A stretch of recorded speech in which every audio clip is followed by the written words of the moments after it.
जगन्नाथ दर्शक बंधु धर्मज्ञान TV YouTube channel परिवार को आपण मान को स्वागत। जो मित्र माने हमारे चैनल को लाइक शेयर और सब्सक्राइब करि नांती से माने लाइक शेयर और सब्सक्राइब करबा को कदापि भूलंतु नहीं।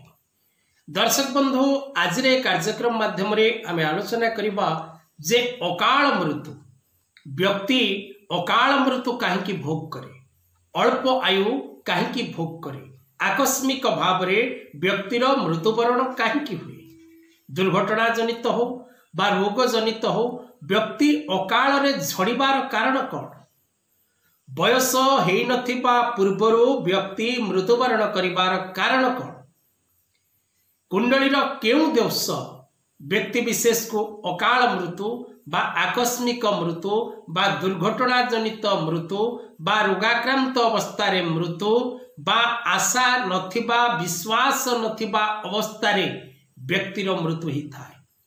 अकाल मृत्युर अर्थ काल न पूरिबा पूर्वरु जो मृत्यु हुए बा समय अर्थात गोटे व्यक्ति साधारण भावे जेतिक दिन जीवन यापन करबा कथा से बयस उपनीत नहबा पूर्वरु व्यक्ति जदि मृत्युवरण करे पूर्ण बयस जो व्यक्ति भोग करि न पारे ताकू अकाल मृत्यु कहा जाए।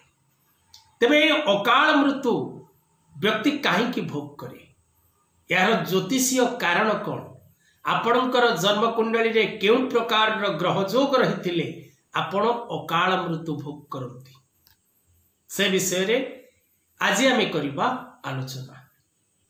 दर्शक बंधु सर्वे भवन्तु सुखिन, समस्ते खुशी रे रुहंतु, आनंद रे रुहंतु, जगत माता जगत जननी सर्वांकर शुभ आशीर्वाद समस्त को पर रहो।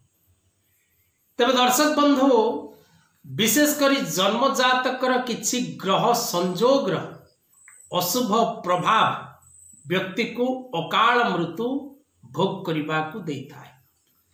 ज्योतिषीय कारण कौन से विषय रे आलोचना करिबा एवं परे आलोचना करिबा जे अकाल मृत्यु रक्षा पाइबा पाई कौन रहिछि ज्योतिषीय उपाय।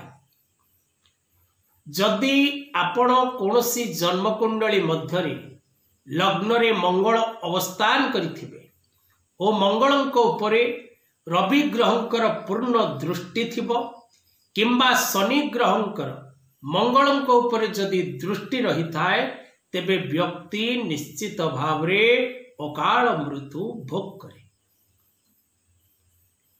व्यक्ति बारंबार निज जीवन रे दुर्घटना भोग करे, व्यक्ति रोगाक्रांत अवस्था रे अल्प बयस रे शरीर छाड़ी थाए।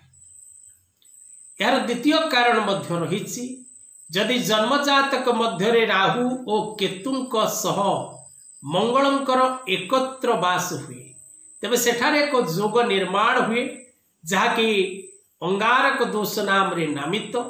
जदि राहु एवं मंगल आपणक जन्मजातक रे अशुभ स्थान रे एवं अशुभ ग्रह दृष्टि रे बा कोनोसी निचस्थ स्थान रे शत्रु गृह रे अवस्थान करि थांती तेबे आपणकर दुर्घटना जनित मृत्यु बा कोनोसी प्रकार आकस्मिक मृत्यु बा रोगसज्जा रे पड़ी मृत्युवरण करिबार जोग सृष्टि होता है।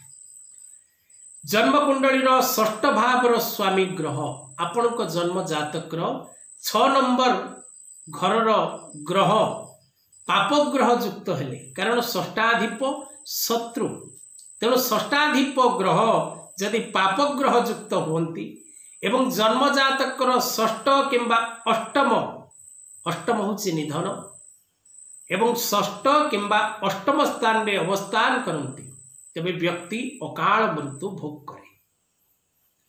ज्योतिषीय शास्त्र अनुसार लग्न भाव द्वितीय भाव और द्वादश भाव रे जदि अशुभ ग्रह अवस्थान करि थांती तेबे व्यक्ति निश्चित भाव रे अकाल मृत्यु भोग करिथाए।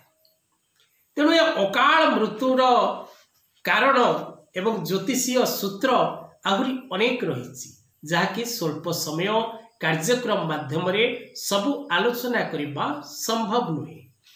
तेबे आमे आज जानिबा किछिटा सूत्र जानिले जे अकाल मृत्युर कारण कौन, जन्मकुंडली रे क्यों क्यों प्रकार ग्रह संयोग थिले व्यक्ति अकाल मृत्यु भोग करे। तेबे दर्शक बंधु से अकाल मृत्यु रक्षा पाइबा आपण ड्राइविंग करूछंती, आपण प्रत्येक दिन गाड़ी चलाउछंती, आपण प्रत्येक दिन जानवाहन रे यातायात करूछंती, आपण प्रत्येक समय रे बारंबार दुर्घटना रो सम्मुखीन होउछंती, आपण मझिरे मझिरे शारीरिक असुस्थता भोग करूछंती, आपण कोनसी प्रकार रो औषध सेवन कला परे मध्य आपणकर स्वास्थ्य ठीक हे पारुनी।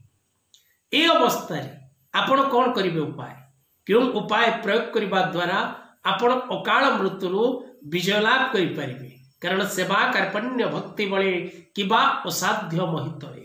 जदि आपण को पाखरे भक्ति रहिबो, विश्वास रहिबो और श्रद्धा रहिबो, आपण निश्चित भाव प्रत्येक कर्म रे शुभ फल प्राप्ति करिवे। तेणु अकाल मृत्यु रक्षा पाइबा पई प्रथम होछि महामृत्युंजय जप। आपण जदि प्रत्येक दिन एकमाला महामृत्युंजय मंत्र जप करंती तेबे आपण निश्चित भाव रे अकाल मृत्यु रक्षा पाई थांती। जदि आपण प्रत्येक दिन हनुमान चालीसा पाठ करंती सकाळे एवं संध्यारे थरे लेखा हो हनुमान चालीसा पाठ करबा को चेष्टा करंतु।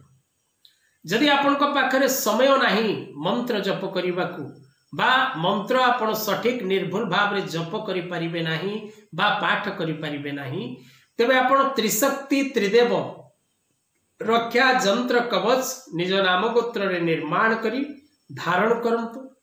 अकाल मृत्यु रक्षा पाइबा पाई प्रत्येक समय रे गुरु गुरुजन मानकर आशीर्वाद आपण को ठार जे बयस रे बड़ तांकर पाद स्पर्श करंतु एवं आशीर्वाद नबा को चेष्टा करंतु। कारण आशीर्वाद रे अनेक महत्व रही एवं आशीर्वाद सद्य फलवती। आपण जदि बारंबार नईबे निश्चित भाव आपण शुभ। तेज दर्शक बंधु जदि आपण बारंबार दुर्घटना भोग कर शारीरिक असुस्थता भोग कर कौन प्रकार दुरारोग्य भोग करुचंती तेबे आपण निश्चित भाव उपाय करंतु, सफलता प्राप्ति करिवे। आज कथा वस्तु को एठी रखिबा। जय जगन्नाथ।